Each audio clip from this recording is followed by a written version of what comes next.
Whoa, that was so surreal. Huh. I don't even know how that works. It must be a ATEM mini thing and maybe a little bit of mixture of the Rodecaster Pro, the HyperDeck. I have a Stream Deck on my desk. I have mix effects on my iPad. Man, something happened. It just like warped me into this live. Welcome to Life Journey Production Studios. My name is Keith. I'm very excited to be on with you guys tonight. It's been an interesting week. I don't know what your world's like. I get a chance to talk to a few of the people that have subscribed on my channel, and that is an incredible privilege. Sometimes just email. Adam's on here tonight. Hi, Adam, Freddie, and Craig is on here as well. So thank you. I appreciate you being on. Hopefully more people will pop on and let us know they're there. So already have 8 playbacks, whatever that means. I think people, I have it set so you can rewind. So that's the warp effect, just to let you know. I call it the warp effect. It's not like a beam up Scotty Star Trek thing, but it's actually an effect I've been working on with macros and using the ATEM Extreme ISO. And obviously I don't need the ISO part of it. I am hitting record right now. So if you are on for the very first time, thank you for joining me tonight. If you're watching this after it's been live, thank you as well. I'm talking about the warp effect, which I used as we came into the live stream tonight. So if you didn't get a chance to watch the beginning of tonight's video, I did do a warp effect. We're going to use it a couple more times tonight. I have a plan to talk about what it's been like for me to build the channel. Let me go to a different me and a logo here.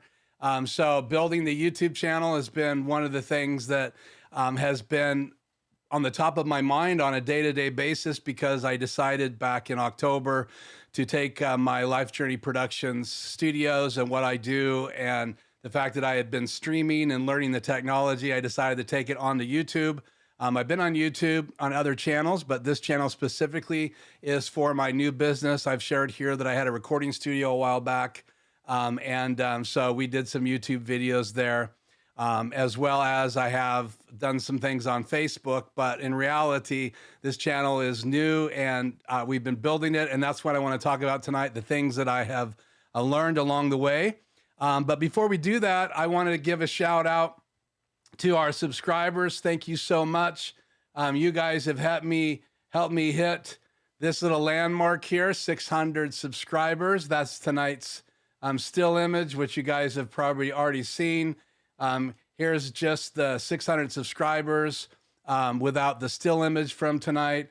So, man, I really appreciate the subscribing that's been happening on the channel. We've been averaging right around 85, 83 a month, which is quite an honor for me. I know that, and we'll talk about that tonight, it's specifically because of a number of things that I've been doing. We're going to talk a little bit about that, but I really want to kind of share my heart later tonight. But before we get to the table, and you can see the whiteboard behind me, we're going to warp over to the table, and we're going to talk just for a few minutes tonight together about 5 things that I've learned along the way on my YouTube journey so far. And this is not my first time on YouTube. I have been on YouTube before, but never this strategically for my passions when it comes to photography, videography, and the graphics and stuff you see on the channel, as well as live streaming, which has always been something I've been a part of in my last job. I did lots of live streaming for the company I worked for, mostly from my smartphone. I also used a Mevo, which is a great tool. But now I'm using, obviously, the ATEMs by Blackmagic Design, and went from the Pro version to the Extreme ISO version recently, and it's been quite a journey. So as we get to that point tonight, I just want to let you know that's where we're headed. But I also want to not only shout out to those of you that subscribe and say thank you, I really want to, this first 1,000 subscribers, I want to stop and say thanks every time we hit another 100 landmark, because it really means a lot to me.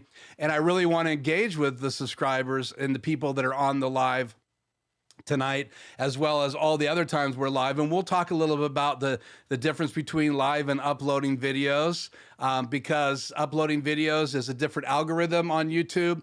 A lot of times those are shorter videos, and obviously in reality, the shorter and the more poignant towards a topic, the better they are. And we'll talk a little bit about that later tonight as well. So again, thank you so much for subscribing. I really appreciate it. I'm actually in my home studio. That's where I go live from. That's where I do my wife's podcast. That's the only podcast I'm producing right now. I've produced some other ones in the past. So if you know anybody in my area that wants to do a podcast right here from the table, or maybe a remote podcast, both in video and audio, I would be happy to talk to them about that.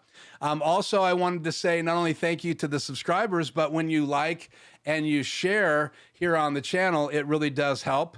I don't know if you know what YouTube does with those likes and what YouTube does with your subscriptions, and ringing the bell obviously helps you get alerts when I'm live, get alerts when I have a video go out. And the HyperDeck series is up, the bonus is up. And then today, I had the honor of getting an email from my friend Adam Tao, who's on here tonight. Thank you, Adam, for keeping me in tune, for allowing me to be a part of the testing for the HyperDeck part of the new version of Mix Effect. And it's out. 1.06 is out. I already did a video, which we'll talk about a little bit later, why I did that, why it's uploaded tonight, and why I didn't wait to do that video. I am going to do a longer version. I've already shared this with Adam. I want to do a series of videos on Mix Effect. I was waiting for the HyperDeck features. I'm going to actually play with that a little bit more this week. But I've had the honor to do some testing with Adam, and man, I tell you what, Adam, a lot of time is invested in building one of those apps, just testing all the features. And I wanted to highlight a couple features tonight that I have had a chance to play with throughout the week. I think we've been testing for just a little over a week, Gonna have Adam here again on the live stream very soon to talk about those features that have added. And he didn't just add that. I went to look specifically at the features. I actually made a little Word document tonight to talk a little bit about those and just give a shout out. First, the three things that I really thought stood out to me as I was working with Adam was, number one, that I could change memory cards. That's huge. First of all, let me just say this. If I could just control the HyperDeck, which I can now, and I will be doing that, because a couple of my macros leaves my HyperDeck playing, and when I go on the table tonight, you're going to see me actually turn off my HyperDeck from my iPad. So the fact that I have access to the HyperDeck features now, and I can play and stop, switch over to record mode, all of that from the app, that's exciting for me. So that would be just exciting enough, but I now have the ability to change cards. If you don't know anything about the HyperDeck, you literally have to plug a card in and let the HyperDeck read it. And then if you have the second card in, it doesn't read from it at the same time. So you have to pull one card out, push it in and let it pop out. And then the other card will go green. It reads it, and then it tells you what files are on there. Well, I don't know how you did it, Adam, obviously redesigning the app from the ground floor up. But now I can literally, inside Mix Effects, in the HyperDeck section, I can literally push a button, and I talk about that in the video, and I can push that little icon and I can change discs. So if I have 2 discs fulls of video for a live event, either here in the studio or someplace else, or if I'm recording, the good thing about the ATEMs and the ISO recording, or just the program recording in the extreme, is that you can actually do live productions and try to get most of it done, what we would call an in the can, without having to do all this post editing. And so the video I shot today on the HyperDeck, I did a lot of it inside the ATEM Mini, a lot of the editing, the switching, and then I did some cutouts because changing some things didn't happen as quick as I wanted them to. But when you watch that video, you're going to see 2 or 3 edits, but most of that was done inside the ATEM. I just hit record right here in the studio. I have record on right now, so I'm recording this. It's also going out to YouTube, and YouTube is recording it, so that's exciting. So thanks, Adam. I saw you're welcome. Let me just read some of these. Can't wait to see the details. Cool. And any other comments? So if you have any questions, we are going to take a time for that at the very end. Adam's on tonight, so if you want to ask him something while he's on here, go ahead. Just address Adam in the chat. I'm perfectly fine with those conversations. So over the years, hey Kevin, thanks for jumping on. I appreciate you being on here, and he's shouting out to Adam as well. So the Mix Effect app is going to revolutionize some things for me. Number one is that when I go to the desk in a live event, I can take my iPad with me. I carry a mouse over there. There's a mouse over there now. But to be honest with you, I can't see some of the things I want to see because I have my monitor, BenQ, sorry, BenQ 32-inch monitor divided into 4 windows. I use 3 of them when I'm live, and 1 of them is for my other computer, which is right here off camera. And so I can have 2 computers going. So like last week when I was streaming and my wife's podcast to 2 different locations, yes, I came out of the ATEM Mini ISO into my Pro, into channel 1. So I used the second HDMI out of my ATEM Extreme ISO because you have 2 HDMI outs. I set it to program view, which is what you're seeing. I ran that into channel 1 in my ATEM Mini Pro. I cut to channel 1, and then I streamed to Facebook at the same time as I was streaming to YouTube in my wife's season finale. So if you are interested in seeing that, let me know. I've copied a couple times in my notes, in the notes, but tonight I'm not going to do that unless you ask. I'd be happy to share that with you. So we went to Facebook and we went to YouTube. I did set the settings down to medium, just to make sure I wasn't going to have any upload issues. I shouldn't. I have very fast internet here, but I didn't want to mess around with a live season finale because I wanted it to go off without any issues. And that was my test. I did not test before that. I thought it through. I talked it through. I did some testing on both of them streaming, but I did not test them both at the same time. So I literally hit live on both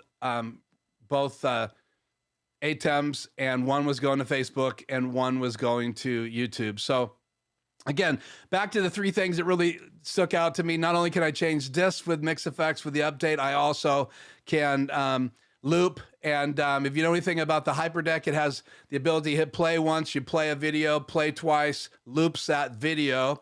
So like with my warp effect, if I just wanted it to loop, or if you had a really short intro video that you wanted to just loop, you could do that on the HyperDeck. And the control software from Blackmagic Design only lets you loop the track that you're on. So you hit play and then hit loop, and then that track will loop.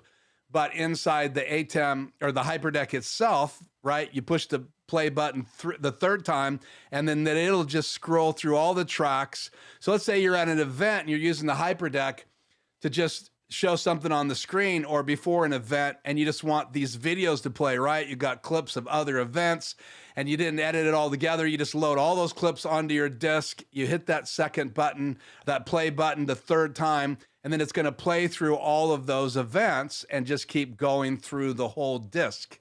And that's pretty cool. Now, so that's something that really stood out to me, Adam, that you added. I appreciate that. And then 3rd, I love the ability to scrub. There's other features I like, don't get me wrong, but I love the ability to scrub and to be able to cue the tracks and see exactly where I'm at. And that way, if I wanted to, and I will, just play a clip from my HyperDeck, and I don't want to play the whole thing, that I can scrub to a starting point and then hit play and do that in a live event. And I may even do that here in the studio when I'm alluding to something I've already done on my channel, rather than just putting a still up, right? Or a still image. You'll know my videos, I'll put a still image down here to remind people that I've already done a video on that particular topic. I love the idea of being able to go into SuperSource right from Mix Effect on my iPad from that table, or click on the macros on my control software on my screen if I'm sitting at this desk. But I love the idea that now I'd be able to scrub forward on a track, cue it right here. Even while I'm live, I could be scrubbing right now and watching for the moment I want, because I have my HyperDeck is displayed up in my BenQ monitor in the top left quadrant. And if you know anything about the BenQ monitors, when you divide them into picture in picture, whatever is the main picture or the picture on the left or the top left, depending on if you have it set for 2 images or 4 images or just picture in picture, that image plays audio. So I can listen to my HyperDeck audio playing right to my BenQ monitor, and that's how I make sure the audio and everything is working in my clips. So I could literally be scrubbing through that. So that's pretty exciting to me. So again, thank you to my subscribers. I appreciate that. If you jumped on here late, we've hit 600. So I want to say thank you for subscribing. We're way higher than that now, but we have hit over 600, and I say we because you guys are helping me with this channel. Even things like the creation of the app, MixFX, and conversations that other people have had with me about ideas. It's helping me know exactly what you want to see on the channel, and hopefully then that means you'll like it and share it with the people that you have influence on, and that's exciting to me to do this together. And you guys to be a part of it. That's why I love live. So thank you again for being on live tonight. Thank you again for joining me with this topic. As you can see right here on the screen, we're talking about building my YouTube channel. And so let me just say this as we make a transition from part 1, which is just to greet you and say hi and let you know where we're headed. Part 2, to give you an update that version 1.06 of MixFX is out, and it includes the HyperDeck, which is really cool. And then sharing some of my favorite features in playing with the HyperDeck this last week and a half testing with Adam. Now we're going to talk about building a YouTube channel. And I don't know if you have a channel or if you've been working on your channel and you have asked the question, how do you get from where I was when I launched my channel to where I am right now with 600 subscribers? And let me tell you, there's people out there that have been my mentors that know a lot more about building channels, and once you get to a certain level, 1,000 subscribers and a certain amount of hours, then you can be monetized, which means that you can actually then have advertisements on your channel, which in reality, I'm both looking forward to and not looking forward to. I'm looking forward to it in that some of those funds come back to me and it'll help me invest in new equipment to review. Obviously, if I do a series on things like the HyperDeck and someone wants to advertise on my channel, they may even want to send me something for me to review, and that's exciting as well. If it's something that has to do with the channel, then we would be happy to review that. But not so much in that I don't want you to be interrupted and every time you watch one of my videos having to go through a number of ads. And that's, again, we're going to talk about when we go over here to the table. So I just wanted to say this to kind of back up for a second, because we opened with the warp feature, because the ATEM has the ability, right, to create macros. And we are going to do a video here very soon on macros inside the ATEMs. That doesn't matter. You can do macros, in the ATEM Mini, in the ATEM Mini Pro, the ATEM Mini Pro ISO, the Extremes, all the other switchers by Blackmagic Design have the ability to do macros. And the reason we do macros is because a lot of times when you're changing to a camera and then you want lower thirds on here, it's 2 steps, and a macro can make that 1 step. And if you want to dissolve from one camera view to another camera view, then obviously a macro can help you do that. Choose to change an image, put a still image up on the screen, roll an outro video like I did tonight, roll this whole sequence of steps in making this warp that you're about to see again as I change desks, right? So what I have to do, I just want to walk you through this. I have to change cameras, right? Because I'm going to go from this camera view to my second camera view, which is pointing towards a desk. I also have my sky camera on, which is my Canon 5D Mark III. So when I get up, I have to turn that off and on again, because if you know anything about the Canon 5D Mark III, one of the first cameras that people started streaming with, it times out after just less than 30 minutes. So it will time out here before we even get much further in the stream. So I've got to turn it off and back on again. There's no way to bypass that. I have a dummy battery in it. That's just how the Mark III is. The Mark IV I'm on right now will run indefinitely. So will the ESR, which you're going to see on the table. Then I've got a roll on my downstream key, the warp effect. So it's over top of me. And as that starts over top of me, then I need to go to black so that warp effect can just play. And then I have to do a transition. And the transition I'm using, let me go in here and just look at it again to refresh my memory.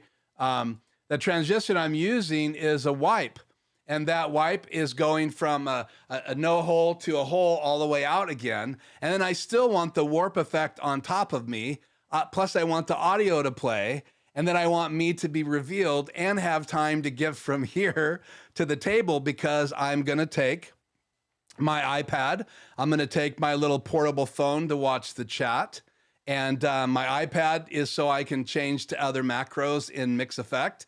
I need to turn microphone 1 onto mute and turn microphone 2 on. And then I need to move one light facing the table. And I need to do all that while I'm being warped from this table to that table and a special effect. So we're going to do that now. We're going to move over there. We're going to talk about the 5 things that I have learned about building my YouTube channel. And we're going to do that with a special effect that I now call the warp effect. So hang on to your hats.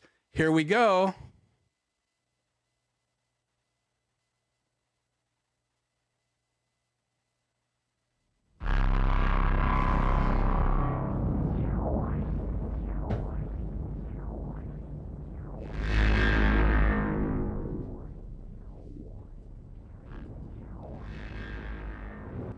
Well, I hope I made it.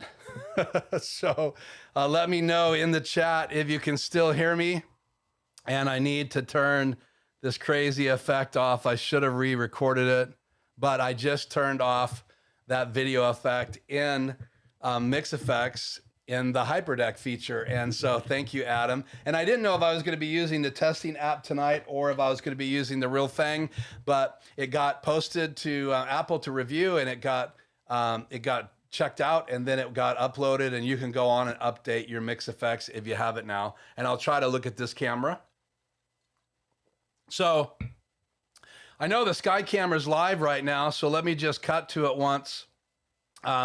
Just so you can see, I'm going to use a macro right now from Mix Effects, and I'm going to switch to Skycam, and that's without a logo. And then I can go back to the table camera from the Skycam. So hi to the Skycam. And I can go back to this, and let me talk about what I have on the table. Obviously I have the whiteboard, and you can see I have the 5 things here that we're going to cover. And I will slide over here in just a second when we start covering that. But building a YouTube channel, guys, is kind of like putting a puzzle together. It really is, because if you open this puzzle, this is a 1,000-piece puzzle. My wife loves to puzzle, so there's a box of these puzzles all throughout the house. I get her puzzles for special days, like her birthday and for anniversaries. It's just, she likes to put puzzles together. She says it relaxes her. Hey, Indy, shout out. I see you're on here now. Hope I haven't missed anybody else. So YouTube is like putting a puzzle together. When I first thought about YouTube, I was watching people like Peter McKinnon. As I began to decide to live stream more, I found new channels. And so I'm a photographer at heart. I'm a videographer at heart. Live streaming is just a part of my live speaking, which I've done most of my life. I've spoken in front of people. I've done conferences. I've done retreats. I've done leadership events. I also sold RVs for almost 18 years. And so I did training there, as well as talking to customers, meeting new people every single day, having to say hello, find out what they're looking for, and take them through that process. So just being in front of people and communicating has been a part of my world. So live streaming it at first was just Facebook Live on my phone. And I also had a Mevo, which would stream as well. And with the Mevo, if you know anything about it, you can, it was 4K picture, and then it was sending out 720p to Facebook. So you could literally move across the screen. So I could have a wide shot of me. I could have a close-up shot of me. I could go from the right of the table to the left of the table. And if you're using it with a stage, right, then you could have one shot for the speaker, one shot for the musician on the left, if you had someone doing music and speaking, or if it was a a TED event, you could have 2 or 3 different views all from one camera. And I used that as well to stream. We even streamed one time from Facebook using a drone and then cutting to my camera, which was quite interesting. So, but Facebook was also a place that I did a lot of stuff on Facebook. And then the YouTube channel that I was working on the last 2.5 years prior to 2019 was for Blue Dog RV, which was a company I worked for. I was their content manager, which was a position that I asked for. I've known the owners since years and years ago before they even owned the company. And so when I was ready to take a break from sales, I asked if I could take all of the skill set, photography, videography, live streaming, all that stuff, building a YouTube channel. I asked them if I could have a job doing that because I really wanted to learn everything I could about YouTube, everything I could about Facebook, everything I could about the whole process, because I felt like that's where our society was going. And here we are today. I'm doing a live stream on Tuesdays. The live stream that I'm doing now is designed to try to help people understand YouTube, understand live streaming, understand video production, some of the things that we all know and use. Like I've even done a video on this microphone with some of the other microphones in my studio. This is the Pod Mic by Rode, and you can get one of these for $100 and then the stand for $18 to $20. And it's a great mic, and I think it sounds pretty good. So anyway, I wanted to talk a little bit tonight about what I've learned since I've been building Life's Journey Productions channel and going from no subscribers all the way up to 600 subscribers. I wanted to share some of those things with you right now. I left my notes on the table, so I'm not going to use Warp.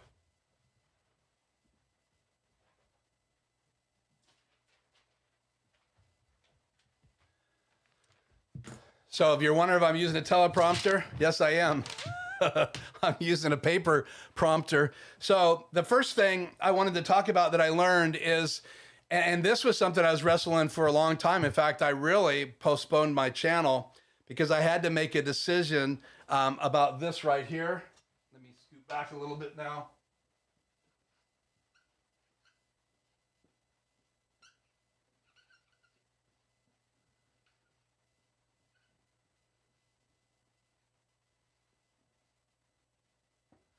I had to decide who was my audience. I mean, what was I going to do with my channel? Who was I trying to reach?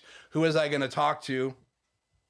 Because in reality, you're going to invite people to be a part of this journey with you, and you're going to have common ground. So one of the first things that I learned about just studying everything I could about YouTube and what I was doing with the channel for the company I was working for is that it was very clear. We were an RV company.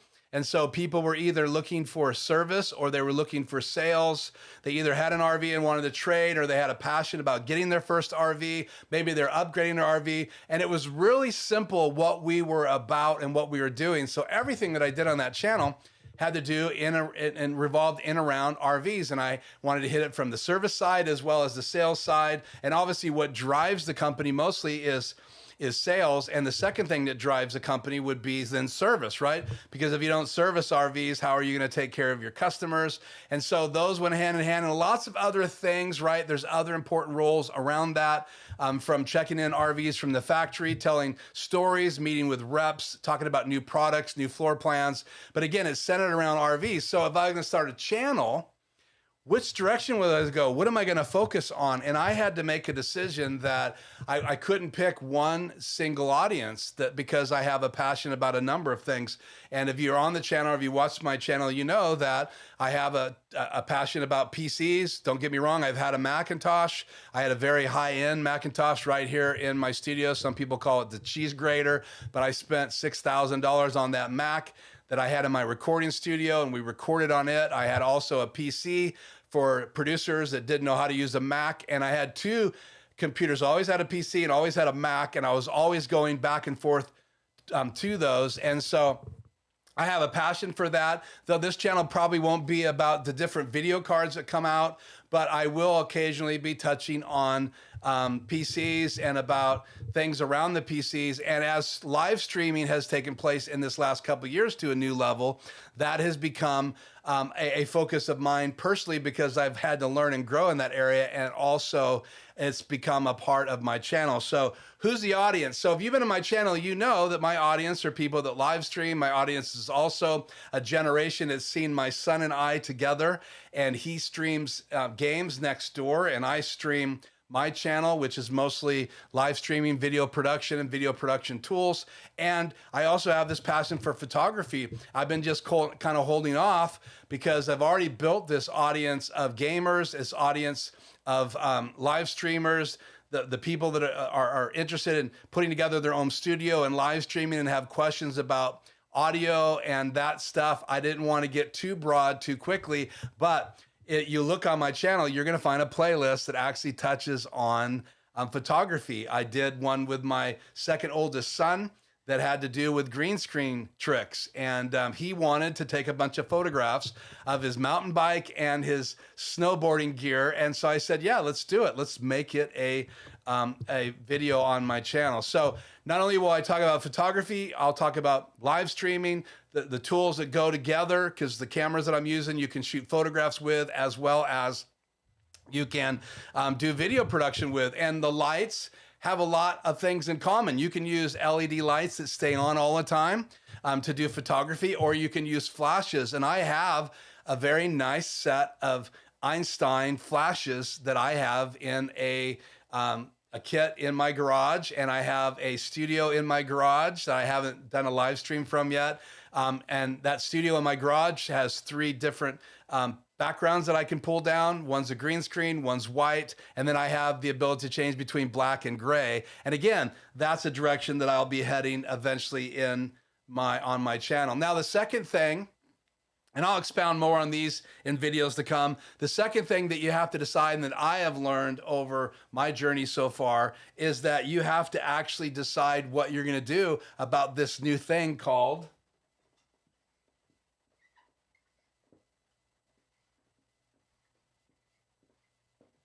live video or live streaming. I like to call it live video because since I've been younger, you know that certain shows say we're live. And what live is different than being recording it, because you can do editing. I recorded in my studio live with no one watching, right?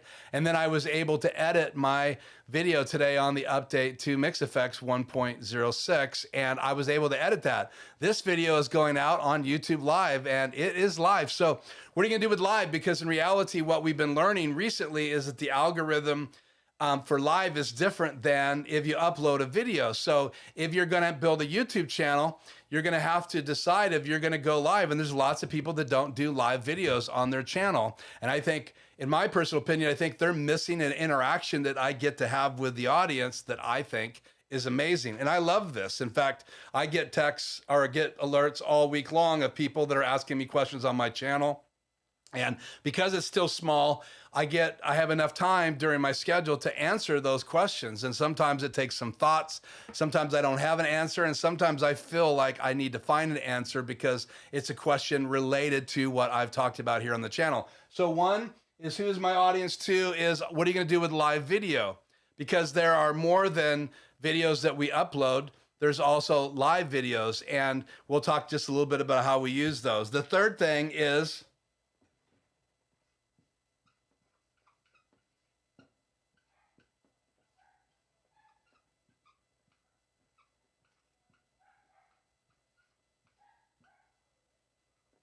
time. It takes a lot of time to build a channel. In fact, I am not working full time right now. I have my own production company, and I have to cut out a large bit of my time in order to be consistent.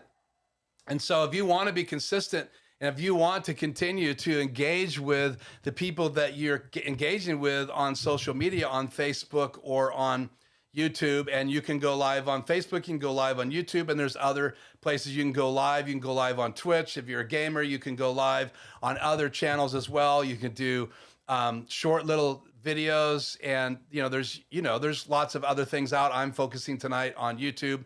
And so time is a big investment. And I have to be honest with you, with my wife's podcast, with my business, And with my studio, with my live here, I've had a challenge with time. I have to manage my time. I have other responsibilities here. And so time is something that you're going to have to consider when you build your channel, because as you make a commitment to people that you're live streaming to, there's a certain amount of expectation. I know that because I have been a consumer on YouTube for a long period of time. And there's people that I really like to hear from. In fact, there was a period of time that there was two guys on a radio show that they went off the radio and they went into a podcast, and their podcast was only every Tuesday. And I could listen to these two guys every single morning on their sports channel. And I missed that. It really was an adjustment for me. So just keep that in mind as you really engage with people, as you do a good job in the relationship with your subscribers and with the people that are on your channel. You're going to have to consider time, because they're going to ask for it. And if you say, I want your comments, I want your questions, you are inviting them to engage with you. And again, I have been in a public position before where I would stand in a line and talk to people for hours answering their questions after a speaking event. And that's part of the commitment. And you have to understand that. So time equals consistency. If you don't have the time, you're going to see your channel slowly become inconsistent, and that's not going to help you. And one of the things I really appreciate about people is consistency and being there on time. And so I'm trying to be on Tuesday every week, and there was a chance that I would have been remote tonight instead of being here, because there was an opportunity for us to go out of town. We're going out of town tomorrow morning, but we could have gone out of town on Monday night, but things just didn't work out for us. My wife and I would be gone right now, and I would be doing this from someplace with good cell service on my phone. So again, so number 3 is time equals consistency, or you can just say be consistent in that list. And I hope you're writing these down, because I think if you are building a channel or you've been struggling with your channel, these things are going to help you. And remember, the time investment is based on what kind of relationship that you are asking for out of your subscribers. And time is also going to be drawn from things like today. Once Mix Effect 1.06 was out, I knew that I wanted to do a video on that. And so I had to be timely and strike right now. And I'll talk about that when we get back to the desk. So, so the other thing that I realized more in the last 3 months than any other time is I cannot lose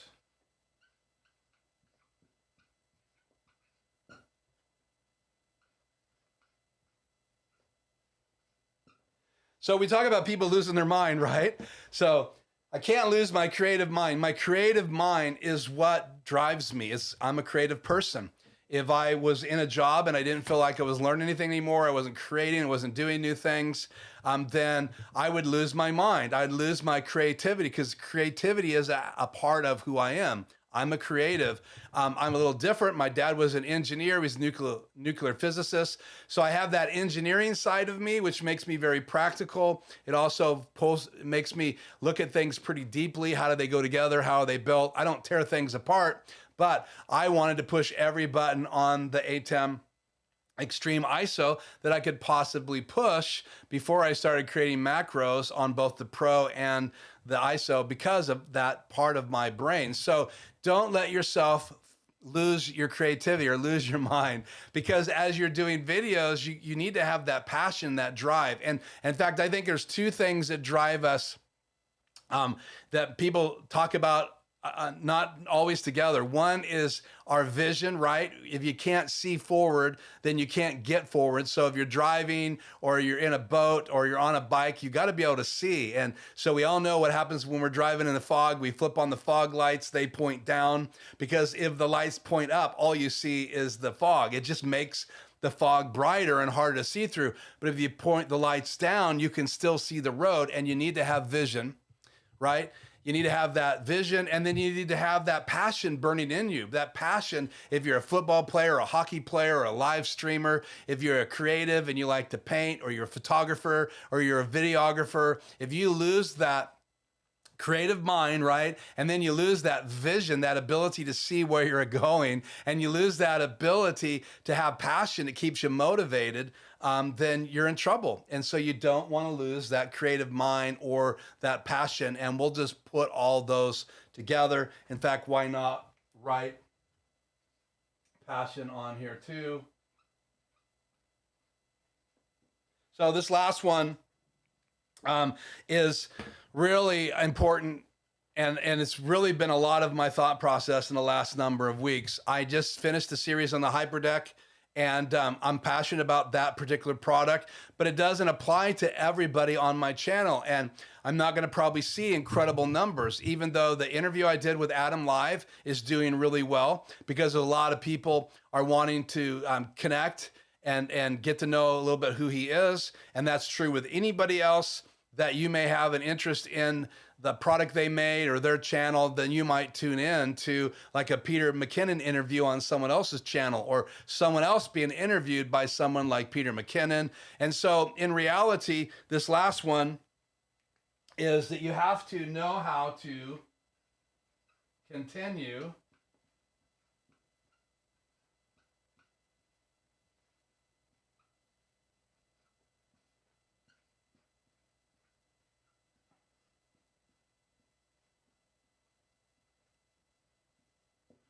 So we're going to start and end where we're going to leave off where we started, because not only do you have to figure out who your audience is, you can see that you got to continue to grow your audience. Once you figure out who your audience is and you invite them to the table, you got to continue to grow that audience, which means you have to pay attention to what they're saying. That's a good reason for live to ask questions and answering questions. I actually have been doing some free consults with potential clients. Not all people on my channel, but I'm asking them what some of their challenges are. I visited some venues to actually see what their challenges were with live streaming in a venue, because I also want to do some live streaming outside of here. I actually really want to do a live event and live stream on my channel while I'm doing that live event. I'll have help, but I know that there's other challenges and other people that are having challenges with live streaming. They're trying to figure out, should they get a HyperDeck or not? Is Mix Effect app going to help them to produce better if they're at a live event? And they have questions about that. So you have to be willing to continue to grow your audience. So not only do you have to kind of deal with these questions about live video, are you going to go that direction or not? Because uploading videos is different than live videos. Time being consistent. There was a period of time, a couple, 5 or 6 weeks ago, where I just kind of lost my creative mind, and I just didn't know what direction to go. And I was listening to other channels, and they were covering some of the stuff, and some of the stuff that they were covering just wasn't my passion. So even though lights are a part of my live streams, and I have them in the studio, and I understand light, I understand flashes, I understand the lights I have on my desk they're harder light. They make more shadows and more spots. And these lights have big soft boxes. They're softer. And I know all that stuff about light, but I'm not as passionate right now about lights as I am other things. And so again, you have to be willing to continue to build your audience. And you also have to continue feeding them information that they're looking for, or they will go on and they will follow someone else's channel. And that's just the way it is. And I understand that, and I appreciate that, and I respect that. That's why, if I can, I try to go to everyone who's subscribed to my channel and say thank you. Sometimes I go to their channel and I can't even leave a note, because they don't have any videos of their own. They're posting other people's videos, and I can't comment to them on those videos. So my encouragement to you, if you have a YouTube channel, occasionally upload something that you're passionate about, and just see what happens. That you might find out that there's other people passionate about that, and build your channel, and get this experience that I've been having with my channel and some of the people that are on here right now. So let me take a few minutes and see if you have any comments or any questions about those 5 things. Who's my audience, right? Live video, what are you going to do with that? Are you going to go live or not? And we're live right now, so you know my answer. Time, consistency, you know, you're going to have to feed these people. They're going to ask for time. You're going to have to invest time. So if you want to build your channel, you need to allocate time to do the things that you need to do to build a YouTube channel. Obviously, it has to do with video and audio and lighting. So you're going to have to wrap your head around those things. And that's one of the things I want to talk about tonight at the desk. Some of the tools and some of the things that you have to embrace if you want to go live, because most of the people that I talk to can't afford to have someone else do all this for them. Right? I do all of this pretty much for myself.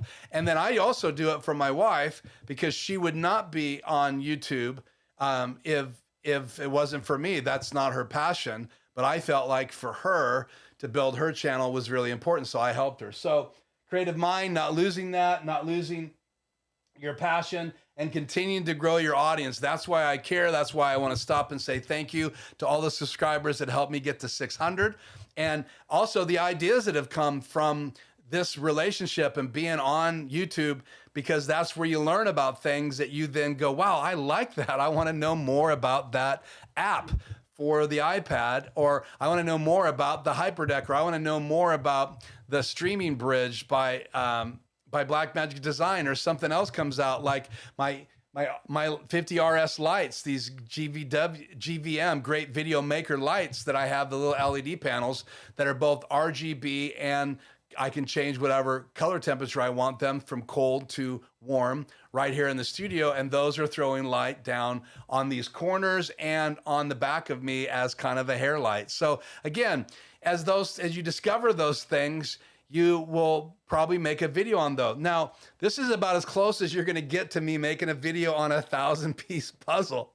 But I'm sure that if you go on YouTube, people are talking about putting puzzles together and puzzle boards and all that stuff. It's just not in my sphere or in my pie chart of what I see as my area of influence on social media. And in reality, that's what happens when you start a channel, is that you gain influence with people and they gain influence with you, because I believe all relationships go both ways. Even if I'm talking to a microphone and a camera right now, the nice thing about live is I can look down and know that Sheriff Zad is on with us tonight. So what was your live setup with Adam Tao as a guest to your channel? So let's just dive into that question, because he asked it. I used Zoom.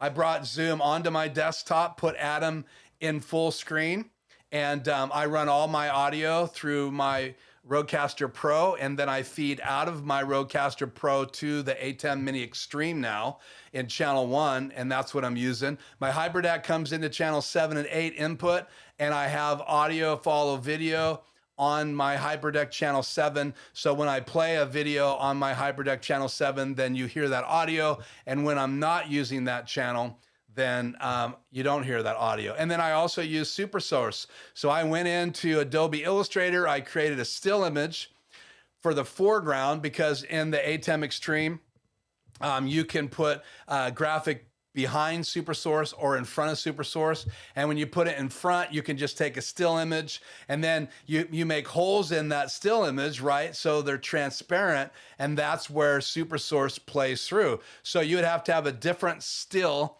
for every layout. So if you watch my video with Adam Tao, I did one layout. And then when he was demoing the software, I went to full screen so that you guys could see his demo. And the challenge with that, I was streaming live here, but the challenge with Adam's stream coming in is it's not very clear when you show your ATEM and you cut to SuperSource and you're showing your computer screen and then you're sending that through Zoom.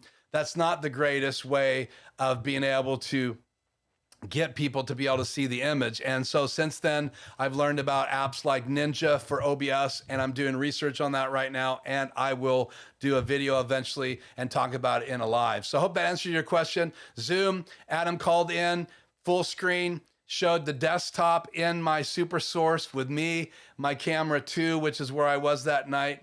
This is camera 1. And so that was in the left, Adam was on the right, and I did a still image that I used in the foreground. And I did all that by creating a macro so that when I cut to Adam, he was there from Zoom, I was there, and my graphic was overlaid in SuperSource. And now I could change in mix effects right from my iPad if I wanted to. And again, but if I was going to use the still image in the foreground, I'm going to have to create a macro to load that, or I can change it right inside mix effects and choose what I want in the foreground or in the background. And I can even put a video in the background with SuperSource, and that's something that we will talk about eventually here. Or I could put a video in the foreground if I wanted to in SuperSource and have my warp effect going on the whole time I interview someone, which is not going to happen. So again, I hope that answers your question. So I'm going to go back to the desk. We're going to answer some more questions, and then we are going to talk about a little bit about why I did the HyperDeck mix effects video today and why I uploaded it today. And so I'm going to go to my macros, and then let's see, I need to grab this because I'm going to be warping through the room to the other desk. So what else do I need to grab? Don't need my water. So let's hit this button. It says warp back to the desk. Let's see what happens.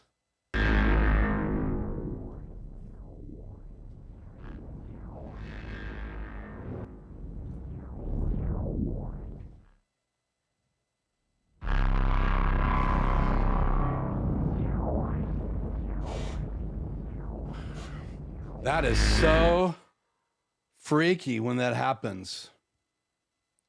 I mean, it's just like you feel, I don't know, it's like all your cells come apart and you go through the air and then the particles come back together and you're here at your desk. Or you push a button and mix effects, a macro that you created, a warp effect that you created, which I did in After Effects. I had a version of it last week when we started our live stream, and I have a new version this week with sound effects and with more particles in the air. And I did all of that in After Effects, believe it or not. You could also do it in Adobe Premiere. You just have to render all the clear things with an alpha channel so that you can actually see me through that graphic. So obviously, I'm back at the desk. I have my other microphone muted and this microphone on. And I forgot to turn this light, which gives me a little bit of a hair, a rim light around my hair. Last week, I took that softbox off and I turned that light and used it as a hair light. But I needed that softbox tonight for the table. And I actually have, those are Godox UL 150s. The reason I like the Godox UL 150s, and this is not a sponsored video, is they're quiet. They have a big heat sink on them and there's no fans. And so in this studio, they still get hot. They're LED lights. They're not as hot as traditional lights.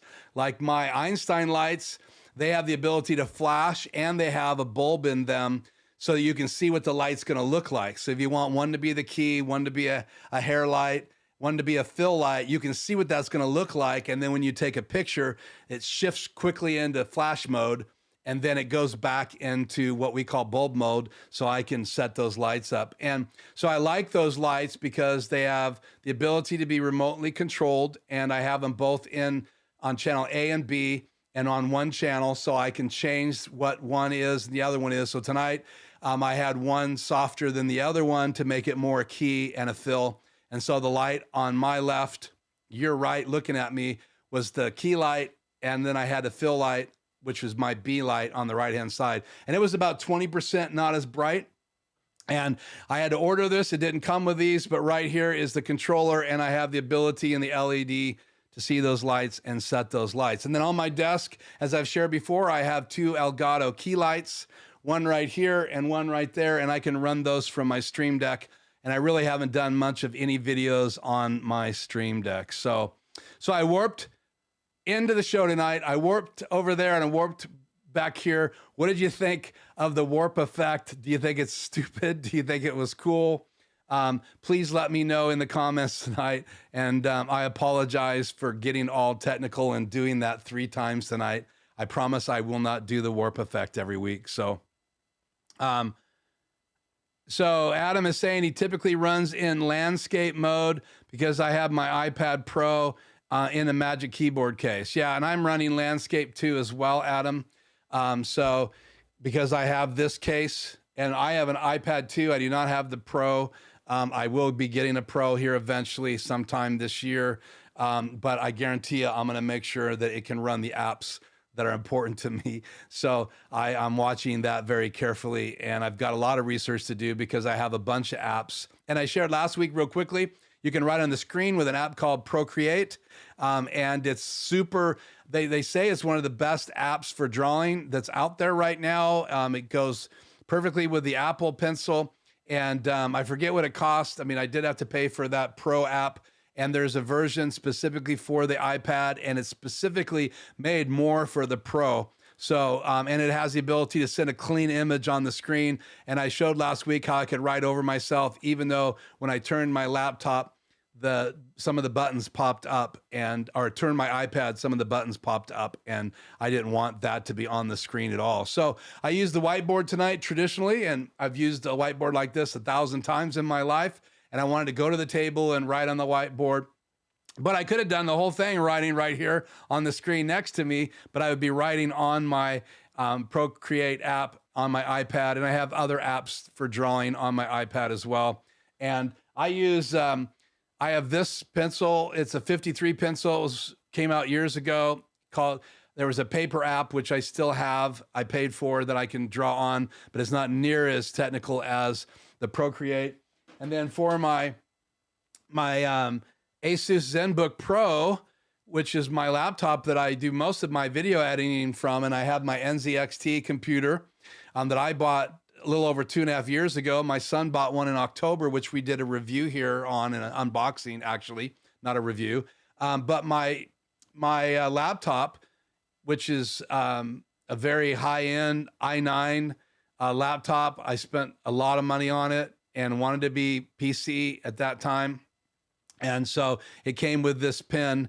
And so that will write instantaneously on my iPad. It's a touch screen on the top and a touch screen on the bottom. So again, we've talked about 600 subscribers, where we're headed tonight. Let me change back to this desk logo here, me and the logo on. And, we're back at the desk. I wanted to talk just a little bit about why I did that video today, why I uploaded it. Obviously, I really believe it's time for me to move on from the HyperDeck. But one of the things that I felt like people are going to want to know, like I did, is how can you operate the HyperDeck as simple as possible, right? From a device, either your phone or an iPad, and be able to do it remotely and even go live. And so it was very important to me to find a tool, and I had been looking for a tool. There's other ones out there. But I was looking for a tool that just caught my attention. Sometimes that's how I make my decision. I see all these lights, but one light catches my attention. There's something about it. I go with my gut. And that's what happened with me with Mixeffect. And so I was determined from the time that Adam was on the show that I wanted to do a video on the Mixeffect HyperDeck feature, which is kind of my thing. The HyperDeck is what I've been talking a lot about. I wanted it in my HyperDeck series. And I wanted it out the day it went live. And we didn't know when that was going to be. I didn't know it was going to be Friday time. Again, right? Means consistency. It was going to be Saturday. It was being Sunday. And Saturday, I had to move all day long. My a daughter moved across town. And so 3 truckloads in a giant U-Haul. And so I didn't know if it was going to be Sunday. And I was prepared in my heart to make something happen. And I wanted to focus specifically on the HyperDeck features, and that's what I covered today on my channel. Wow, I just lost my computer. It's never happened before. It timed out. So back again. So for you, that's why that's out there. It's on the channel right now. I uploaded it today and released it at 2:15. It's a very short video. It covers the HyperDeck 1.06, just the features on the HyperDeck, and Adam will tell you he's changed things in SuperSource. He's added a whole bunch of stuff. In fact, some of the stuff that he added in SuperSource is you can lock box sources now, lock individual box sources when the use box sources setting is enabled for presets. So he continues to upgrade that app, and I just wanted to focus in on the HyperDeck features. I also saw him on the Facebook group that he has say something about it as well. And you can go to the website for Mixeffects and join that group on Facebook And I actually posted a link to the video today on there. So I wanted it out the day that new feature came available, because I know people right now are going to discover it. They're going to search for it. And because I want to focus my channel on certain items that people really can go deep here. The HyperDeck is obviously one of those things that I use in every show. That's the warp footage that you saw, my intro video, my outro video.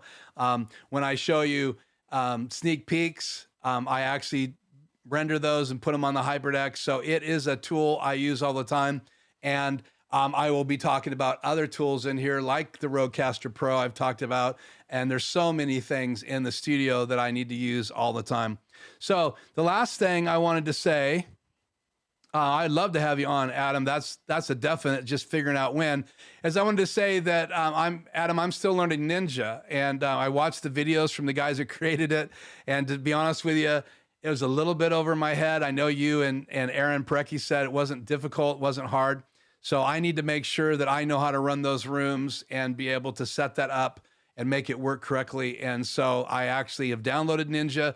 I had a chance to play with it, but because of the move, because of my HyperDeck series, because of me committing to help you look at bugs on the HyperDeck part of Mix Effects update, I didn't have any time to be playing with Ninja. So I will definitely have you on. I wish we were doing that tonight. It would have been very timely. That's the second reason why I decided to do this video, because if I couldn't get Adam on and I wanted to talk about my YouTube channel tonight, I knew how much time it was going to take. I didn't want to cut into Adam's ability to talk about the HyperDeck features and where it's taken, and us have a conversation about the process of testing and all of that too. I didn't want to not give him enough time tonight, because as you can see, we've already gone an hour, and I know your guys' time is important. Time equals consistency. So I don't want to take more than your time than is right and appropriate. So HyperDeck, Mix Effects, YouTube channel, 600 subscribers. That's really what our focus has been. Again, I'm honored that you guys were on tonight. And if you have any other questions, I definitely want to address those. So let's just go through these real quick.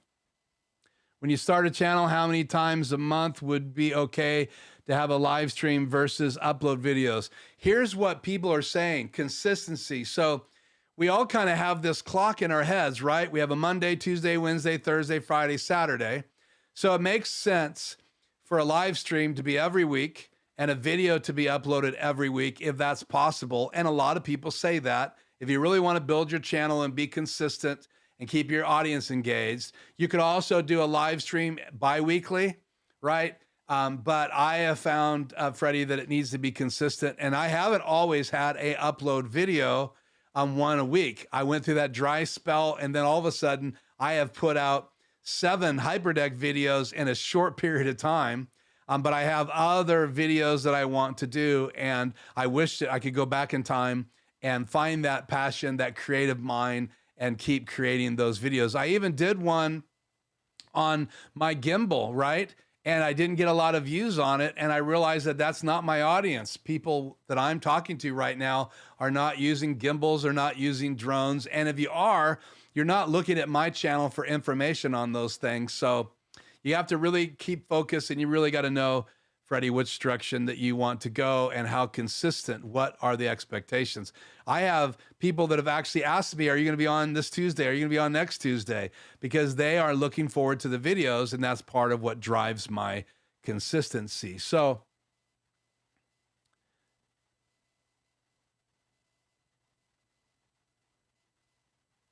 yeah, so Sheriff says, or Sharif, however you pronounce it, I apologize if I'm pronouncing it wrong. Great, thanks. I'm using Zoom, but audio is not clear on the live, but good on pre-record. Yeah, audio in Zoom is compressed.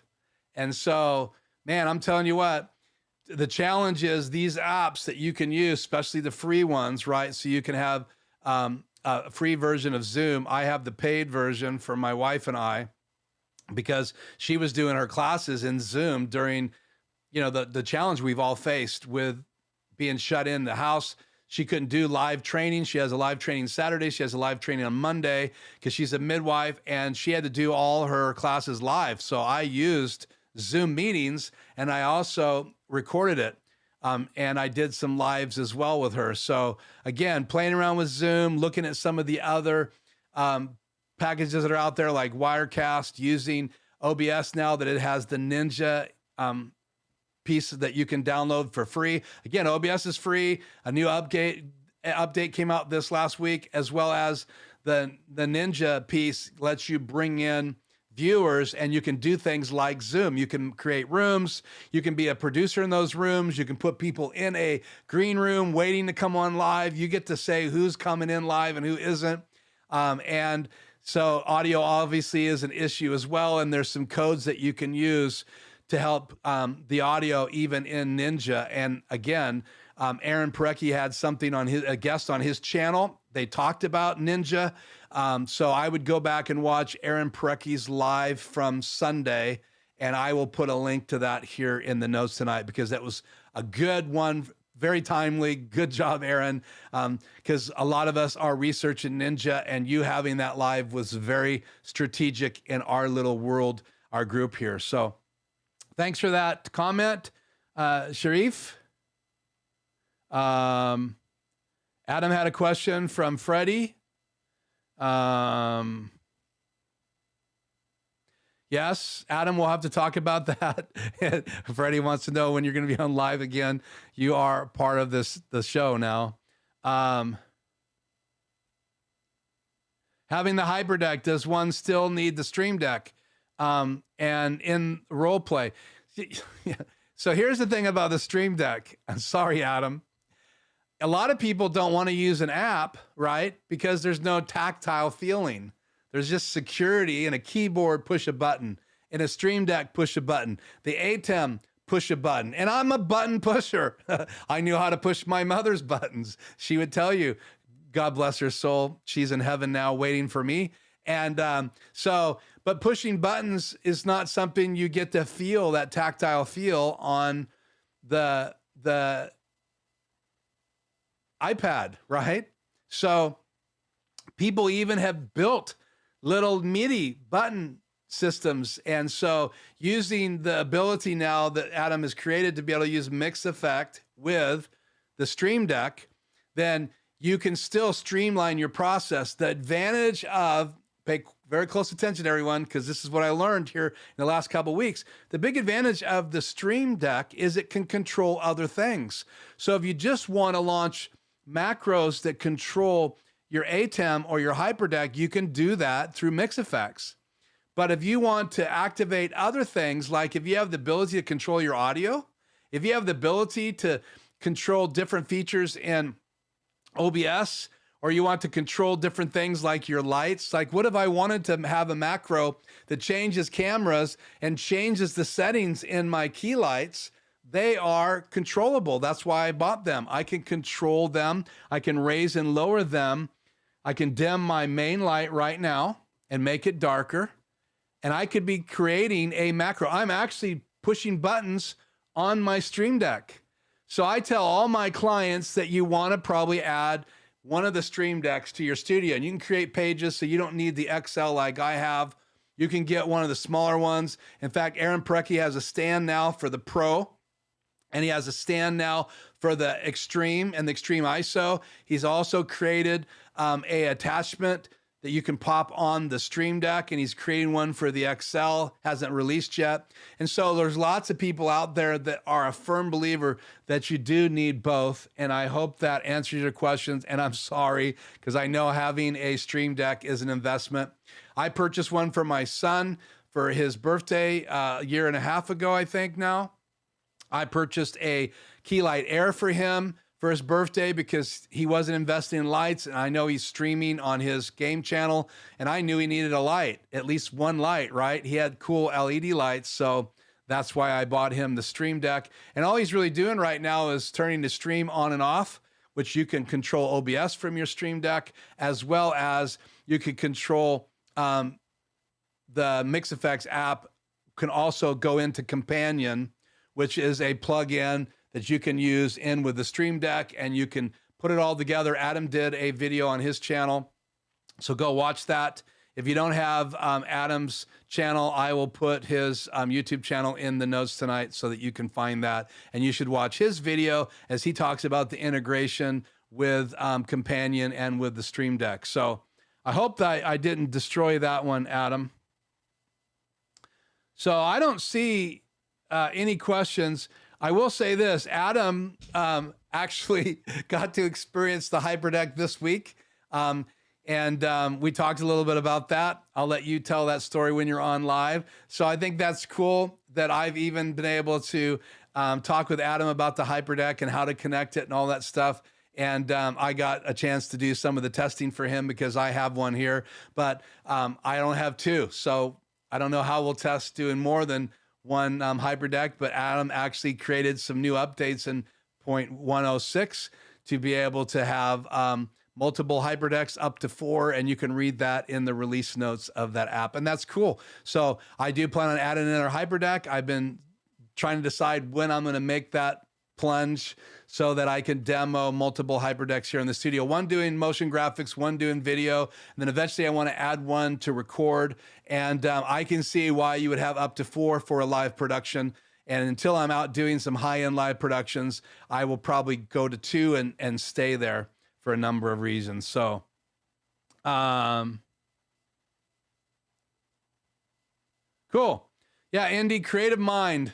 So, yeah, there's all kinds of people here on social media, on YouTube, and not all of them would be consider themselves a creative like me. Others would consider themselves a creative like me. Obviously, if you will see a need for building an app, Adam obviously is a creative because he's created the Mix Effect app. He knows the Mac world and that language, and that's what he writes in. And there isn't a Mix Effect for PC or some of the other phones that are out there that are not the Mac iOS. And again, it's not out yet for the regular Macintoshes as well yet. I don't believe, Adam, correct me if I'm wrong there. You can do the pod, and you can do the phones, and you can also do iPads. And I have version 2 of the iPad. It runs great on here. So, well, guys, I know it's getting late. It's hot in the studio. I hope I've covered everything that we talked about tonight. If you want to know how I did that warp effect, let me know. I'm not planning on doing a video on how to do that effect, but I did talk about it tonight. And I had to use a number of features in my Extreme to make that happen. Really only a downstream key. I had to use the transition that gives me the ability to go from a small hole to a big screen. I'm trying to remember. That is called wipe. And if you go into your transitions palette, if you have a HyperDeck, your wipe palette, it was a wipe. You can see there's different ways to do a wipe. You can reverse it, and you can flip it. So that's what you have to do in your macro. And you got to program all that stuff. And we'll talk more about macros. That's going to take a whole video to just cover how to build a macro. So, well, that's it I have, unless there's any other questions. Only Apple Silicon Macs, Adam says in the notes here. So that's what the Mac works on. And so hopefully you understand what that means. I think I've answered all the questions. So thank you, Adam, for being on here tonight. Indy, Freddie, I thank you for joining me, Sharif. Let's see, up here earlier, we had Kevin Crawley, and let me make sure I didn't miss any questions up here.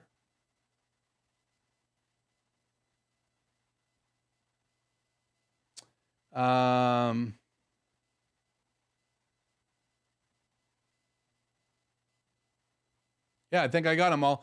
So thank you guys for being on here. Hopefully I didn't miss anybody. Craig, I see you from Fort Worth, Texas. I talked about you earlier today. So thank you guys so much for being on. Watch that HyperDeck video on MixFX if you haven't seen it yet here on the channel. If you like those videos, that whole series on the HyperDeck, please like them and share them. I want to get them out there for people that are trying to make a decision or trying to learn how to run their HyperDeck better, or maybe even just how to hook it up. So again, I am Keith. This is Life Journey Production Studios. This is our Tuesday Live. Thanks for being on here with me. And I'm just going to roll the outro, no warp, out of here tonight. But I do have a macro. I do have it on my iPad. And guess what, Adam? I'm pushing a button on your app one more time. Let's pray it works. And I'm going to mute my mic, and I'll see you guys here on the channel next time.